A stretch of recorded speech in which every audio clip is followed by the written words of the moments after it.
tembe nag rapport yi mu ngay taw di génn si jógee si suñu corps de contrôle yi ci mel ni Cour des comptes daal di nañuy génne ay rapport naka nga ko analyser ak itamit ndax mën nañu xaar ak jeexital bi nga xam ne ni moom la ci sénégalais yi daal di soxla mujjanteel gi. xam naa ne de ci fan yu néew li sénégalais yi gis ci rapport 1960 ak léegi de musuñu ko gis. waaw.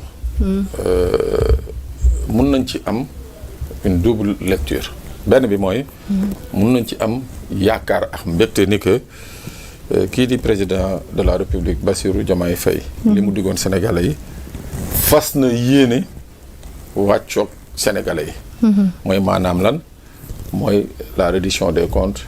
Et une politique efficiente de bonne gouvernance si njëlbeen nii rek bu ñu xoolee apprécier ko brutalement effectivement dëgg la li mu teg nii mooy maanaam tey n'importe quel sénégalais mën na xam lii nga xam ne ci fukki at ak ñaar yi nguuru président Macky Sall moom lañ nekkee woon ci maanaam luubal ak yàq alalu askan bi loolu muy un aspect bi nga xam ne c'est à saluer dans la mesure où pendant des années on a sevré des Sénégalais légalement de rapport kon c'est un geste à saluer mais maintenant nag mu des la question mooy justement mujjantalu rapport yi moo génn parce que la finalité d'un rapport mooy lii nga xam ne mooy yoon saytu ko parce que ci biir rapport daf ci am ay recommandations yi nga xam ne corps bii ko def moo xam IGE moo xam OFNAC moo xam IGE moo xam Cour des comptes daf ñuy def ay recommandations xamal autorité bi ne ko man de bu doon sama sago Pape Sané mii nga dénkoon lii lii nañ ko teg ci noddam ainsi de suite léegi nag la ñuy xaar au-delà du fait que tous les Sénégalais sont en train d'apprécier ce qui s'est passé mooy li fi xewoon ci wàllu mal gouvernance luubal ak consort léegi la ñuy xaar nag mooy que ñooñu tamit ni yoon di tegoo sur tous les Sénégalais yi nga xam ne suñu wàccee yoon tegu seen kaw loolu également nañuy xaar ci président de la République mu bañ a yem rek ci publier ay rapport ñu toog ci réseaux sociaux yi ayoba yuuxu yow nga yuuxu ma xas fii ainsi de suite après ñu jël lépp daal di teg non ce qu'on attend mooy que tey lii nga xam ne mooy la justice daf liggéeyam parce que rapport yu ci bëri laa wax c'est du pratiquement tous les rapports mais yu ci bëri les auditeurs et les responsables de ces corps de contrôle dañ ci joxe ay recommandations yi nga xam ne yu ci bëri vont dans le sens de poursuite muy benn ñaar damay dégg ñu bëri di privilégier le fait que mun nañ ko gérer ci sutura dama ne non xam nga buñ ko gérer ci sutura mooy que on est en train de poser des précédents extrêmement dangereux waaw on est en train de poser des précédents extrêmement dangereux mooy on est en train de montrer aux Sénégalais ne que am na ay Sénégalais yi nga xam ne lu ñu munti def seen mbir bu ñu koy gérer dañ koy gérer ci sutura mu amit ay Sénégalais yi nga xam ne ñoom lu ñu munti def rek dañ koy fangaaral weer leen waaw donc loolu moo tax ma ne je ne dis pas que c'est la position officielle du gouvernement je dis am na ñu koy ruumanaat mais ñooñu koy ruumanaat dama ne loolu nañ ko jël teg ci suuf c'est des deniers publics waaw ndaxte nga baal ma koo fekkoon sa kër muy sàcc da ngay yuuxu wub sàcc waa koñ bi topp ci ginnaam di ko yuuxu tout à fait ki sàcc nag li ñëpp bokk kooku war nañ ko yuuxu sàccee donc loolu la 18 millions de Sénégalais yi li ñuy xaar enfin à mon avis je peux pas parler au nom de 18 millions de Sénégalais mais si sama yaakaar tey li leen gënaloon mooy ñu ne bon comme Pape Sané épinglé nañ ko na yoon def liggéeyam waaw parce que nag jamono bu yàggul dara ñii nga xam ne ñoom la rapport yi épinglé bi fi ay problème amee diggante Ousmane Sonko waa Pastef fii ak yoon dañ noon ne dañu bàyyi yoon daf liggéey dañu bàyyi yoon daf liggéeyam kon nag dans le cas d'espèce tamit dañu bàyyi yoon daf liggéeyam je crois que c'est le seul service bi nga xam ne le président Bassirou Diomaye Faye mun na ko rendre boppam rendre ko également aux Sénégalais ça serait vraiment une déception que après la publication de ces rapports là Sénégalais gis l'étendue des dégâts parce que chaque jour rek nga gis ba nga xam ne da ngay tëj sa gémmiñ chaque jour. Donc tey jii bu dee loolu yëpp nag du am benn mujjantal. lu dul ñu dugal ubbiwaat tiroir yi dugal ko, je crois que ça va être une grosse déception. tey jii nag encore une fois je dis comme si seen campagne bokk na ci li ñu mettroon en branle en avant. mooy justement une bonne justice, c'est-à-dire une bonne administration de la justice. tey voici une phase test pour ñoom pour permettre justement à la justice mu def liggéeyam. Voilà. kon fi mu toll nii justice moom moo war a autosaisir. Non, pas autosaisir. Xam nga nag ñun dans le cas d'espèce, surtout avec les rapports de corps de contrôle. bu ñu ko joxee sax procureur comme OFNAC son rapport il le remet au procureur. Mais ba léegi le procureur dafa am benn caxabal bu ndaw bu nekk ci diggante procureur ak tutelle bi. Bon, déjà au niveau du procureur dañ la naan moom il a l'opportunité des poursuites. tey bu dee nee nañu Pape Sané moo def lii Ayoba moo def lee su ko neexee mu ne noo du topp Ayoba Pape Sané lay topp. dégg nga muy benn ñaar. La tutelle, la chancellerie daf ci am rôle bu muy jouer, c'est-à-dire là c'est le volet politique mooy que tey pour que la politique pénale bi nga xam ne moom le président de la République bëgg dëgg da koy jaarale sur son ministre de la justice, ministre bi wàccee ko au niveau des procureurs ne ko nag li yëg lii topp leen ak li yëg lii donc moo tax foofu noonu tamit il faut ñu toog xaar pour voir exactement ce que veut le président Bassirou Diomaye Faye. Voilà. Mais bu doon nag ci yeneen cas yeneen dëkk nga xam ne les rapports de cour de contrôle dafa am une haute autorité bu nekk au-dessus bi nga xam ne moom du egg ci président moom mooy jël rapport yi. Exercer justement toute la plénitude des moyens qui sont portés à sa disposition, saisir un juge même s'il le faut. Je crois que nag on doit avancer aller vers ce sens-là. C'est-à-dire au lieu que ñu koy jox procureur waa Cour des comptes bu ñu defatee daal di ñëw ne bon ñun dossier bi doyen des juges nañ koy jox. C'est-à-dire pour au moins mu leer ni que dossier bi dana am une finalité quoi. Parce que un procureur il est libre ne bon man je ne juge pas, je ne pense pas, je ne trouve pas opportun de poursuivre. Il poursuit pas. Ayoba donc finalement qu'est-ce qu'il faut faire pour que li nga xam ne ni moom lañ publier mu am jeexital ci nit ñi li ñuy xaar ku ñu épinglé nga daal di dem wuy ji yoon ñu xam ndax def nga am defoo ak it lañ la yoroon lañ la joxoon naka nga ko defee. xam nga Cour des comptes dafay rapport am ba pare. comme ni ko Pape Sané waxee dafay def ay recommandations. su fekkee dafa war a am ay poursuites judiciaires dafay saisir les procureurs. bu leen di saisir nag xamaana loolu public bi duñ ko yëg. donc ñu yuuxu fépp ni ñoom dañuy saisir mais dans certains cas précis. dañuy dem au niveau du procureur ñu saisir ko ni ko diw ak diw lii fee yi ngi nii vraiment mérité na ay poursuites. bu ko defee nag procureur comme moom am opportunité poursuivre moom mooy xool. ndax kooku war nañ ko poursuivre wala waruñu ko poursuivre. donc mën naa am sax instant bi procureur jot na ci table am. ay recommandations yu bari de poursuite ci rapport yi nga xamante ni jot nañoo génn ba nit ñi teg ci seen bët. mais comme ni ñuy waxee le temps de la justice n'est pas le temps des réseaux sociaux c'est pas aussi le temps de la politique.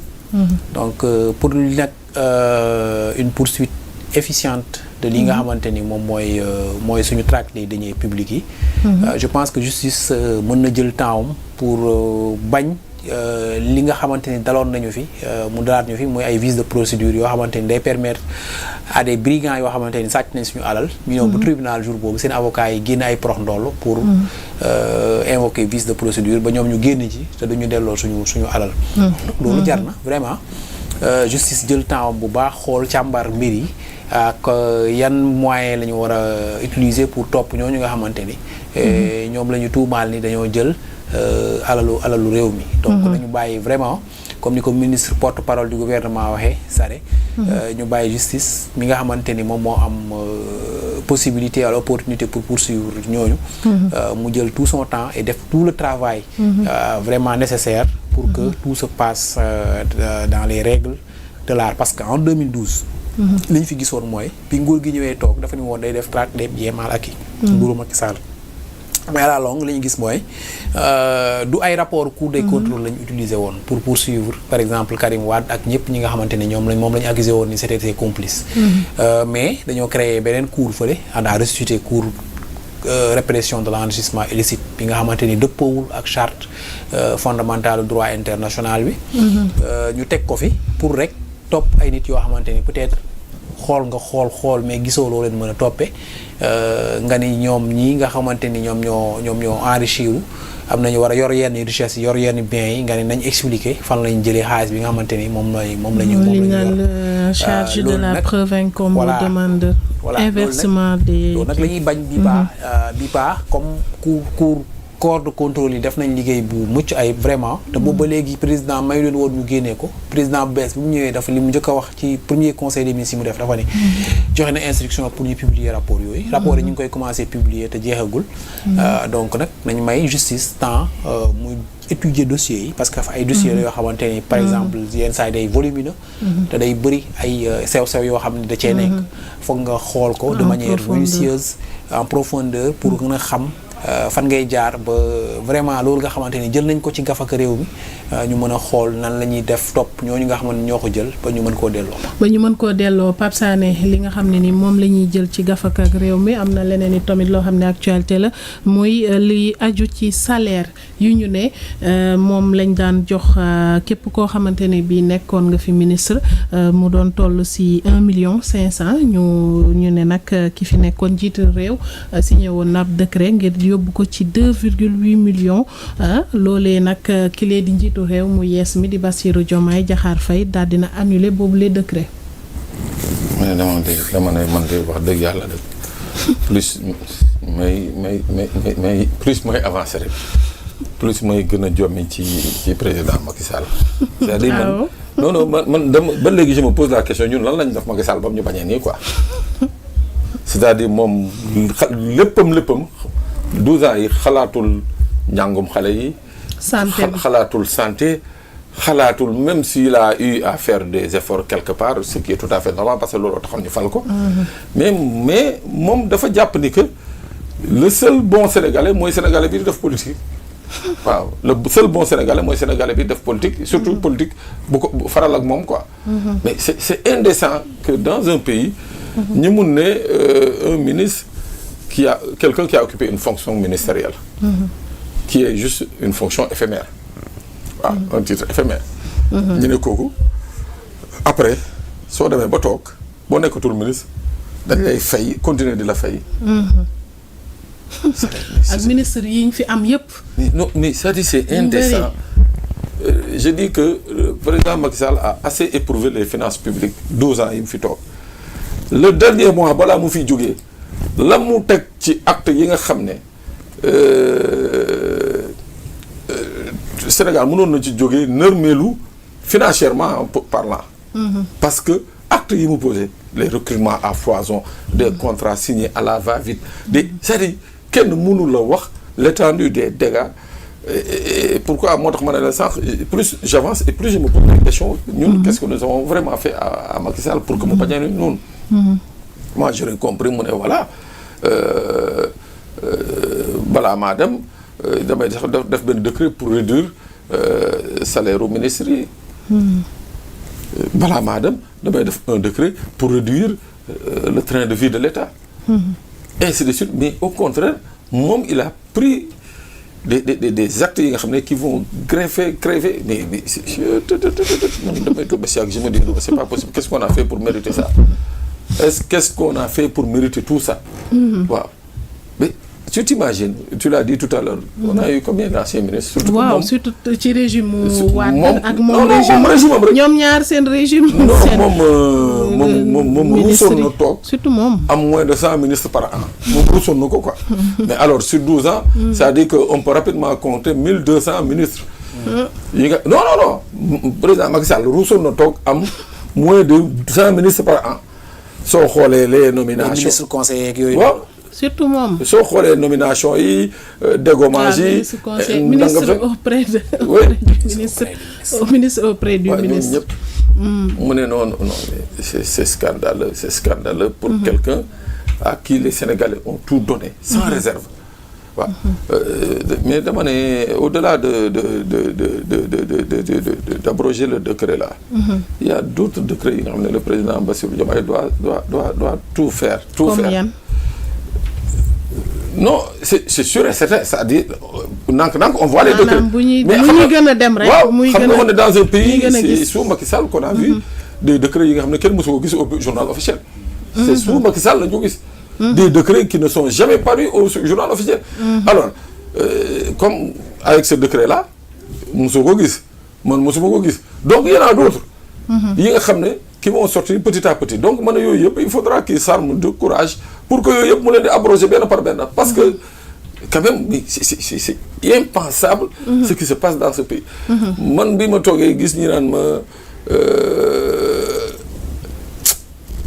dama am lu ma metti quoi vraiment dama am lu ma metti quoi c'est-à-dire ci dëkk bi comment les gens sont fatigués nit ñi sonn nañu sonn gi nga xam ne faj bi feebar. c'est-à-dire faj bi ci tey jii boppam pratiquement moo feebar. les hôpitaux sont devenus des mouroirs. jàng mi. jàng bi kazaalika. L'homme c'est-à-dire loo laal ci dëkk bi dafay metti. secteur yëpp di grève. syndicat yi yow au même moment. dund bi cher. un président de la République. nga mën a toog di ko xalaat ba di passer à l'acte mais il faut vraiment s'appeler Macky Sall pour le faire. il faut waaw voilà Ayoba xam nga mën nañu comprendre.